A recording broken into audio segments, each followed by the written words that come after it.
deux mots, en deux mots,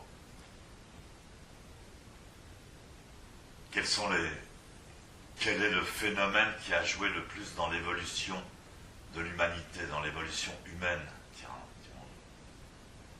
ou dans l'évolution du singe jusqu'à l'homme? C'est sa posture, la posture de son corps.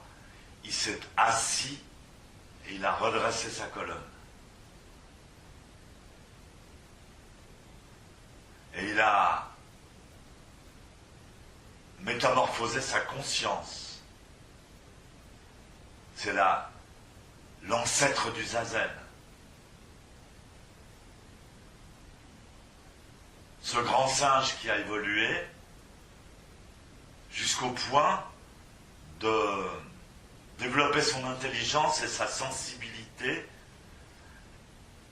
et on a pu décréter qu'il était un homme et pas un singe lorsqu'il a commencé à faire en fait des cérémonies funéraires, c'est-à-dire à honorer ses morts et à communiquer, à tenter en tous les cas de communiquer avec l'invisible par certains rituels qui ont été donc retrouvés, enfin prouvés scientifiquement. Il se trouve qu'à cette époque où ils faisaient des rites funéraires, c'est-à-dire où on peut dire ils ont inventé le début de la religion, les êtres humains, on peut dire, les premiers êtres humains ne connaissaient pas le langage articulé. Ils ne parlaient pas. Donc là, le sentiment religieux, l'intuition religieuse existait avant la parole, avant les mots. Donc ensuite,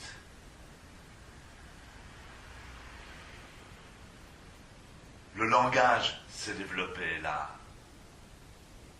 L'intelligence s'est, dirons-nous, affinée.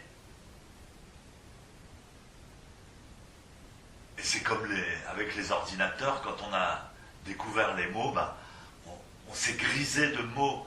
On a donné une importance très forte aux mots. Et on a assimilé la pensée aux mots. Qu'est-ce que tu penses, chérie? Blablabla. Bla, bla. Mais en réalité, la vraie pensée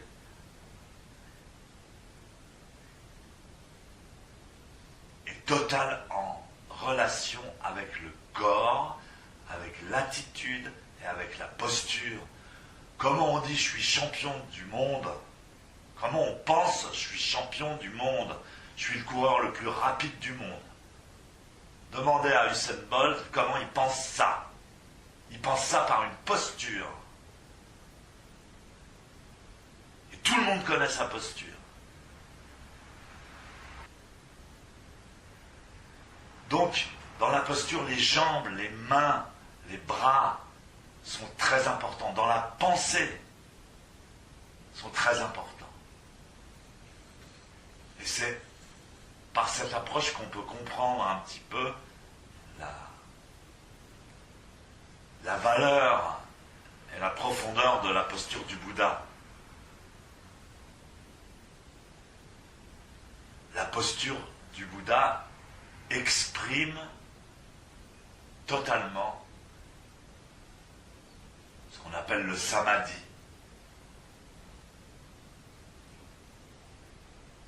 Avec toutes les cellules du corps.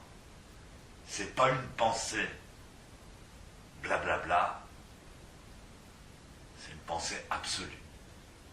Donc il faut comprendre cette relation profonde de la pensée avec la posture et avec l'attitude.